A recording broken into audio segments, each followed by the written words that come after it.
Hi, welcome back to my channel. In this video, we are going to see how to save our Instagram story to Insta Archive.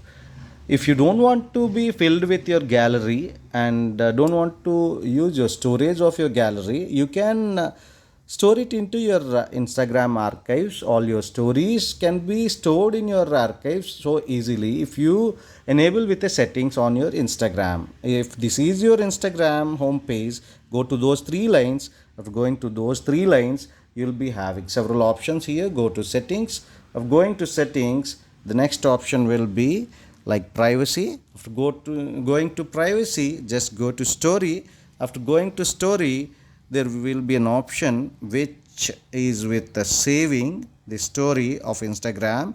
If you take the second option, this will be about save story to archive. So if you enable with this one, this will be clearly saying automatically save your story to your archive, so you don't have to save it to your phone, only you can see your archive.